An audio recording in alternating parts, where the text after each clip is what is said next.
the 6th century BCE. Under the bright Sicilian sun, which makes polished bronze shine with a blinding glare, the Athenian engineer Perillus proudly presents his creation to the tyrant Phalaris. This is not just a statue. It is the pinnacle of engineering, a bronze bull of perfect proportions. But its true purpose is revealed in the details. Perillus explains, it is both an execution furnace and a musical instrument.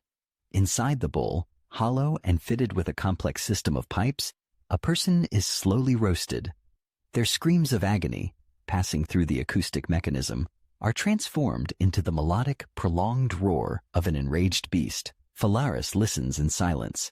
Then, instead of praise, he delivers a cold verdict.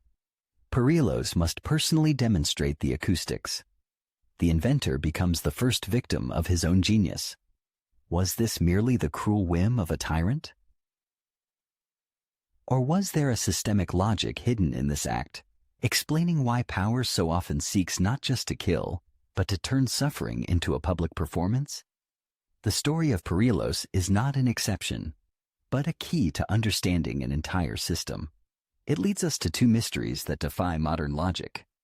The first paradox: what explains the fact that victims of Persian Scaphism, sentenced to an agonizing death by insects, were force-fed honey and milk for 17 days? Why care so meticulously for a person's life if the ultimate goal is their death? The second paradox: how could Chinese executioners use opium, a powerful painkiller, during the execution of lingchi, known as death by 1,000 cuts? Their goal was not to alleviate pain, but to ensure the victim remained conscious for as long as possible, watching their own dismemberment. These are not senseless acts of sadism. They are elements of a deliberate technology of power, and the answers to these questions will reveal its true mechanics. This investigation is not a mere catalog of horrors.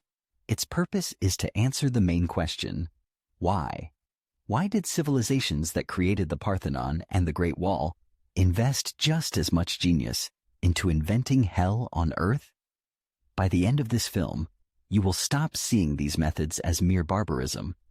You will learn to recognize three key elements within them: a technology designed to prolong agony, a political tool that turns fear into a message, and even a gruesome form of art that makes death a spectacle.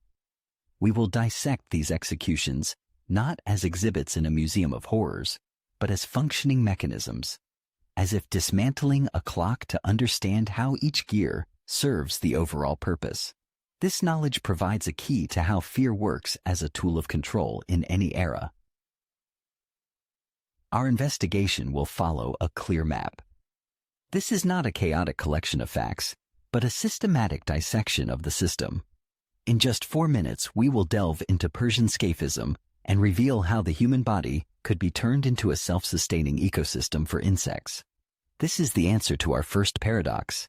At around the 15-minute mark, we will find ourselves in Imperial China.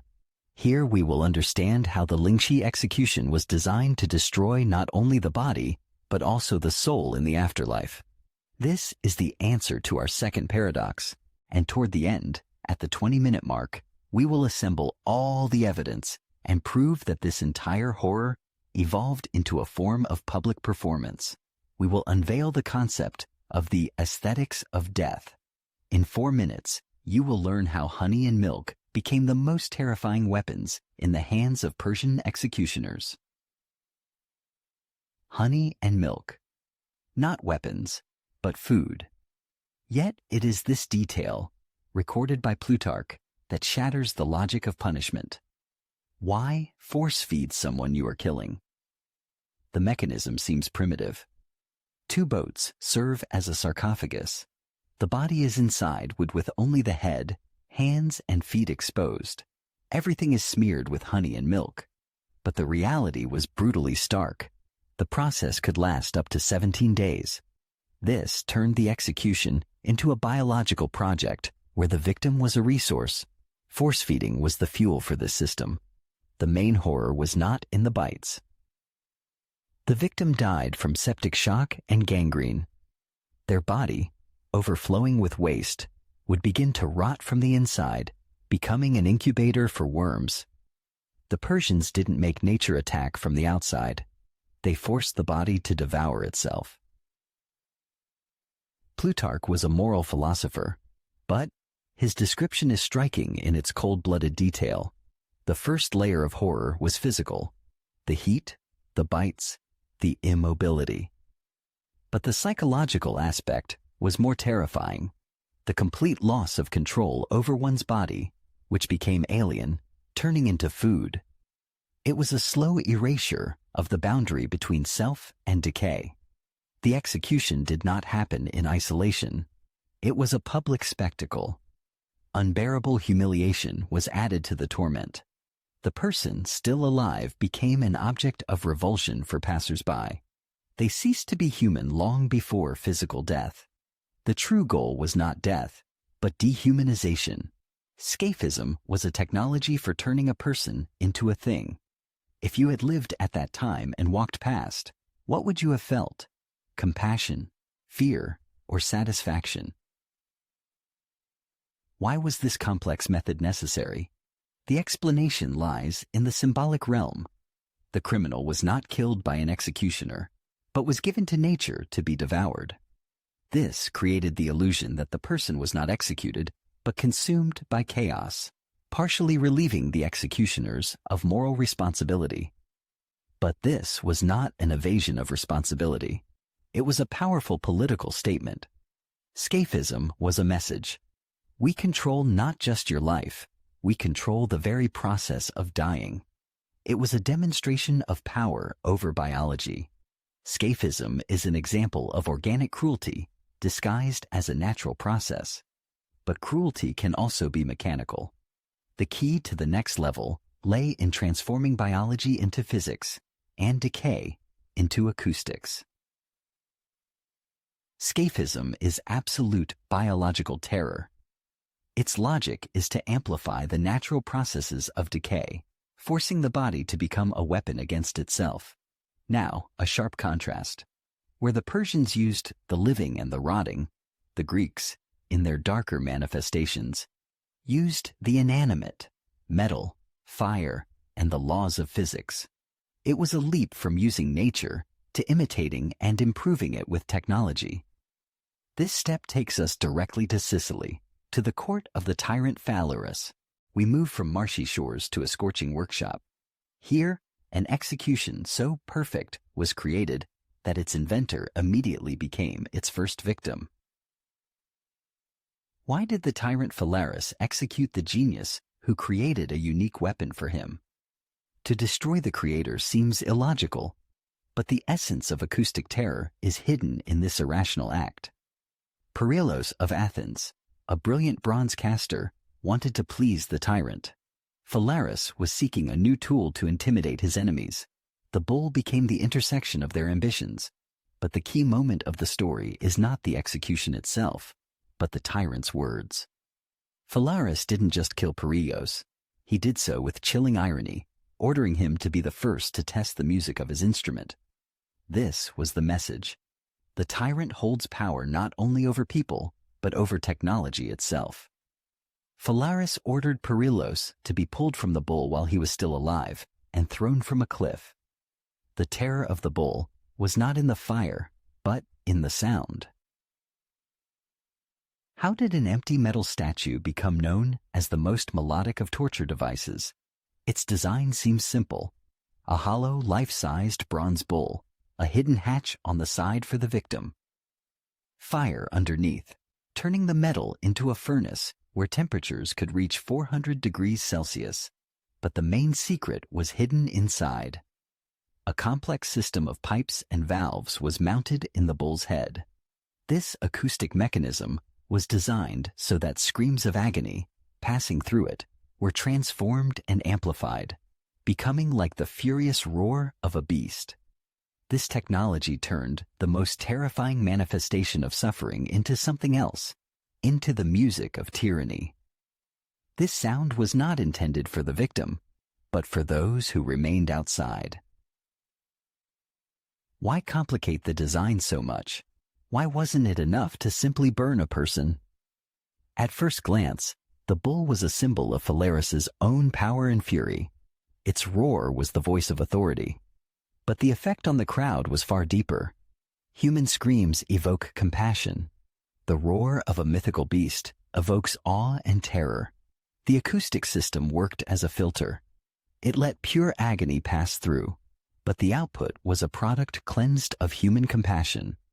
The bull made cruelty aesthetically acceptable, turning an execution into a thrilling spectacle. The Greeks learned to turn execution into sound. The Romans, however, went further, turning it into a visual political advertisement. The next empire abandoned complex devices in favor of maximum visibility. The Brazen Bull is a unique fusion of art, engineering, and cruelty. It is a weapon of psychological control that operates through sound. But it had a flaw. The bull was an expensive, one-of-a-kind device, effective only within a single city. The vast Roman Empire, stretching across 3 continents, needed a tool for mass intimidation. Therefore, the next step in the evolution of cruelty was not complication, but radical simplification. We move from complex acoustics to the simplest geometry, from metal and fire to wood and nails. We are going to study crucifixion not as a religious symbol, but as the most effective political billboard of the ancient world. What was expensive, complex, audible, what it would become: cheap, simple, visible to all. Why did the most powerful and pragmatic empire in the world choose such a slow and bureaucratic-intensive method of execution? Roman legions were famous for their efficiency, but their justice system for non-citizens was demonstratively slow. The logic was not in speed, but in reach. Crucifixion was a tool of social division, a shameful execution, exclusively for slaves, pirates, and rebels. A Roman citizen could not be crucified, but the location of the execution changes everything. Crosses were never placed in secluded spots. They were erected along main roads, at city gates, and at the busiest intersections. After Spartacus's revolt, 6,000 slaves were crucified along the Appian Way. Each one was a living political billboard with a single message: this is what happens to those who go against Rome. Death on the cross did not come from pain or blood loss. What actually killed a person on the cross? The common belief is pain and blood loss from the nails. This is incorrect. The main cause was slow asphyxiation, suffocation. In a suspended position, with arms outstretched, the chest is compressed, and the diaphragm cannot function properly. To take a single breath, the victim had to lift their entire body, pushing up on their nail-pierced feet. And this was a conscious choice, a choice between unbearable, tearing pain in the legs and a sweet but fatal relaxation leading to suffocation. Each breath was like trying to do a pull-up with broken arms and pierced feet. Pushing up provided air, but brought hellish pain. Sinking down brought relief from pain, but took away the air. The Romans forced the body to kill itself, but some cultures entrusted this task to animals and gods. How did an ordinary inhabitant of the empire perceive this shocking spectacle? Merchants, legionaries, and travelers walk along the road. On the side are rows of crosses. For them, it is not a tragedy, but the backdrop to their daily lives. A reminder of power, as familiar as a road sign. Now, the contrast. For the victim, it is the end of everything. Absolute pain, humiliation, and loneliness in the midst of an indifferent crowd. This gap in perception is the essence of dehumanization. Crucifixion worked so effectively because it normalized cruelty, turning one person's agony into a silent lesson for thousands. The crosses stood along the roads, only 30 to 50 meters apart, creating a continuous gallery of terror. This execution was a symbol of human power. The next one was a symbol of divine power. We have seen how cruelty became a technology and a policy. Crucifixion is the pinnacle of pragmatic cruelty, a system designed by humans to control humans. Now let's look at it from another angle. What if the executioner is not a person? What if an animal, an element, or a deity itself serves as the executor of the sentence? This completely changes the perception of justice. This transition leads us to executions where the sentence was left in the hands of the gods. We leave the Roman roads and travel to the jungles of Asia to see how elephants became instruments of monarchical will, and to the bogs of northern Europe, where the mire was considered a gateway to another world. The reason for this was the desire to make the verdict indisputable. The next execution was a demonstration of power not over man, but over the most powerful forces of nature. Imagine an execution where the executioner is not a hired man in a mask, but the most revered animal. In South and Southeast Asia, the elephant was a symbol of wisdom and power. But it was also used as an instrument of justice. At first glance, this is simply a demonstration of the ruler's brute force. A huge animal weighing up to 5 tons kills the condemned on the mahout's command. But a key detail changes everything. Elephants were specially trained for 2 types of execution. They could kill instantly by crushing the head, or they could torture slowly, breaking the bones of the limbs one by one. Whether the sentence would be swift or agonizing was decided by the monarch. This was a demonstration of total control not only over the lives of subjects, but over nature itself. In Asia, nature was made to serve man. In Europe, man was given over to the judgment of nature itself. Why were people drowned in remote peat bogs in Iron Age northern Europe? Archaeologists find their bodies, the so-called bog bodies, thousands of years later. These were not secret murders. Often, objects indicating a sacrifice are found near the bodies. The bodies were deliberately placed in the mire. Anthropology provides the answer. In the beliefs of the ancient Germans and Celts, the bog was a portal between the world of humans and the world of the gods. The acidic environment and low oxygen levels preserved the bodies so well that some finds, 2,000 years old, still have fingerprints. Drowning in a bog was not an execution, but an act of sending the criminal to the final judgment of higher powers. Thus, society absolved itself of responsibility for the verdict. The body was handed over to the gods. But what if one could attack the soul itself?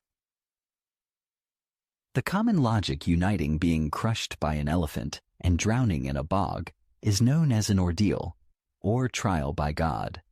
The accused is subjected to a deadly test by fire, water, or wild beast. It is believed that if they are innocent, a deity will intervene and save them.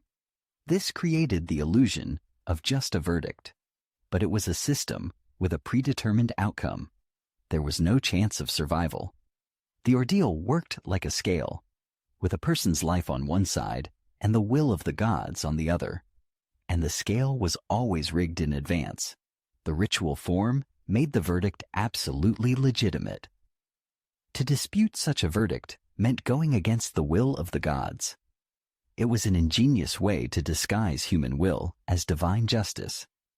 But the most sophisticated execution was aimed not at the body, but at the complete erasure of the person from the afterlife. We have witnessed how nature itself becomes the executioner. These executions serve 2 purposes. They shift moral responsibility from humans to higher powers and give cruelty a sacred, indisputable meaning. Here, the attack is directed at the physical body. Now, a transition to a new metaphysical dimension of horror. What if one could destroy not only the physical shell, but also inflict such damage on the body that, according to beliefs, it guarantees the destruction of the soul in the afterlife? This question leads us to Imperial China. to the execution of lingchi, known as death by 1,000 cuts. It was a procedure designed for the complete erasure of a person from existence, and it was so ritually important that the victim was prevented from dying prematurely through the use of opium. Why give opium, a powerful painkiller, during the most excruciating execution in history? It seems like an act of hidden mercy. The executioner methodically slices off small pieces of flesh. Without a stimulant, the victim would quickly lose consciousness from the shock of the pain. Opium, it would seem, was needed only to ensure the body survived until the end of the sentence. But its true purpose was the opposite. Opium was administered to guarantee the victim would not pass out. They would be fully conscious, a passive spectator to their own deconstruction. This transformed the execution from a physical torture into a psychological one, where the mind, trapped, was forced to watch the destruction of its vessel. The sentence could include up to 3,000 cuts. What crime deserved such a punishment? Lingchi was used for patricide or high treason, the ultimate sins against Confucian ethics. The logic seems ironclad. For absolute evil, absolute punishment. But the execution could last for hours. This is inefficient. It is not murder, but a public ritual stretched out over time, where each of the 3,000 cuts was part of a grim ceremony before a crowd. The real goal of this spectacle was not pain, but metaphysical annihilation. Why was the integrity of the body after death more important than life itself in ancient China? The answer lies in ancestor worship. For a spirit to find peace and become a revered ancestor, the body had to enter the afterlife intact. This was the guarantee of the soul's eternal life. Lingchi turned this belief into a weapon. By destroying the body, the executioner deliberately condemned the soul to eternal oblivion. An intact body was to the soul what a seed is to a plant. Without an undamaged shell, the sprout of a future life in another world could not emerge. This is an execution that kills 3 times. It erases a person from the present, shames them in the past, and destroys them in the future. We have seen the biological horror of Scaphism, the engineering terror of the bull, and the metaphysical erasure of lingchi. What unites them? At first glance, only different ways to inflict pain. But their main goal was directed not at the victim, but at the witnesses. All these executions were public acts. Their calculated cruelty was intended to create an indelible impression on the minds of the crowd. These are not methods of killing. They are different forms of psychological weaponry, designed for total control. How can you kill a person twice? We have seen physical death. But where is the second death here? The answer lies in the concept of the second death. This is not a physical, but a social act. The destruction of a person's name, reputation, and memory. Crucifixion turned a rebel's name into a synonym for shame for generations. Lingchi erased a person from the ancestor cult, condemning their soul to eternal oblivion. Scaphism deprived the victim of even a human appearance. Power created a system where the condemned had only 2 paths: to be completely forgotten or to be forever remembered as a monster. The physical execution was just the first downpour. Shame and oblivion slowly washed away the very ground on which the individual once stood. But whence this obsession with publicity? Why not execute enemies secretly and efficiently? A secret execution eliminates one person. A public one controls thousands of witnesses. But this is only part of the truth. The crowd, by attending the execution, became not just a spectator, but a silent accomplice. Its presence legitimized the violence, creating the illusion of popular wrath. Major executions in imperial capitals could draw tens of thousands of spectators. Each of them became a carrier of the virus of fear. They went home and recounted what they had seen, becoming a free tool of state propaganda. But fear is understandable. Was there something else, for example, pleasure? How could an execution be entertainment? A festive atmosphere often prevailed at the execution site. Food vendors, entire families with children.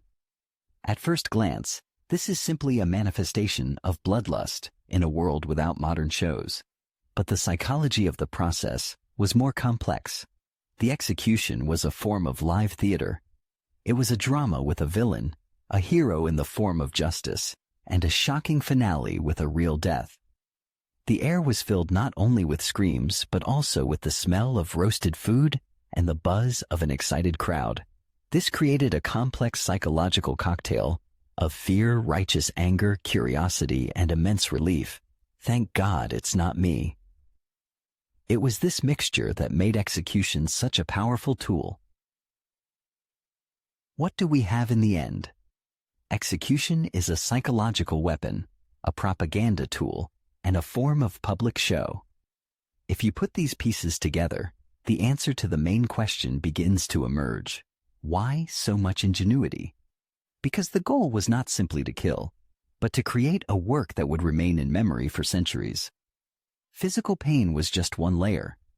The main thing was the psychological impact on the crowd and the metaphysical destruction of the individual.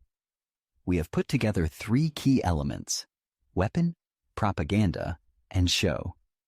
At its peak, sophisticated execution ceased to be merely the craft of an executioner. It became a form of cruel but, in its own way, captivating art. How could an act of murder become a form of art? The very combination seems sacrilegious. But the facts refute any utilitarian explanation. This is the concept of the aesthetics of death, turning execution into a spectacle, subject to the laws of drama, composition, and audience impact. The Brazen Bull was not just a roaster. It was a sculpture and a musical instrument, where a series of bronze tubes turned screams of agony into a melodic roar. Lingchi was not just butchery. It was a ritual dance with strict choreography. Crucifixion was not just a post. It was a living installation against the backdrop of the sky. Power sought not just to punish, but to create a powerful image that would affect emotions as strongly as a great work of art. Who was the director of these bloody performances? The tyrant Phalaris was not just a ruler, but a producer who sought new forms for his theater of horror. He invested in technologies of intimidation. But he was only the client. The executor was the engineer Perillus of Athens, who created a masterpiece of cruelty. And he also became its first victim. This act proves that power created a whole market for the art of agony, attracting talent. This system generated a demand for cruelty, turning it into a craft. The executioner in China was a master. Perillus was an engineer. But for any performance, an audience is needed. Why did the crowd need this art? Why didn't the crowd turn away but watch mesmerized? The answer lies in the psychological mechanism of catharsis. Observing the suffering of others in a controlled, just setting allows the spectator to release their own suppressed fears. It was a collective ritual. By destroying the criminal's body, the crowd symbolically cleansed its world, reaffirming the righteousness of its laws. This catharsis worked like an exhale after holding one's breath for a long time. By watching the execution, society exhaled its accumulated tension. The art of cruelty did not destroy society, but strengthened its order through a collective experience of horror. So, cruelty is an art. Ancient civilizations invested so much genius in executions because they were solving not a utilitarian task of killing, but an aesthetic and political one, creating an unforgettable performance to manage the masses. This is the answer to the main question of our investigation. But it gives rise to a new, much more disturbing question. Has this need for spectacular cruelty disappeared with the abolition of public executions? Or has it simply changed its form, migrating to online harassment, reality shows, and news headlines. In conclusion, we will look into this ancient mirror that we have just assembled and understand what it says about us today. Our investigation has come full circle, tracing the sinister evolution of thought.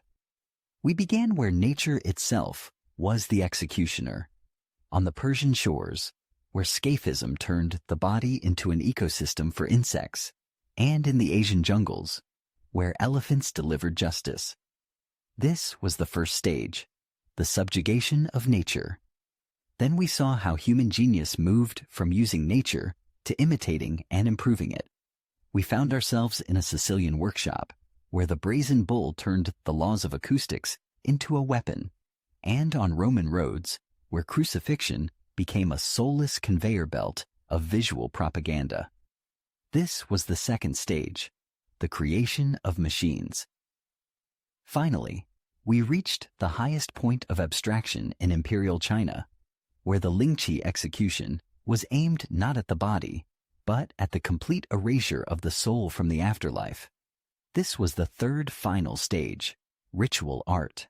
This entire evolution led to one peak, to the concept of the aesthetics of death.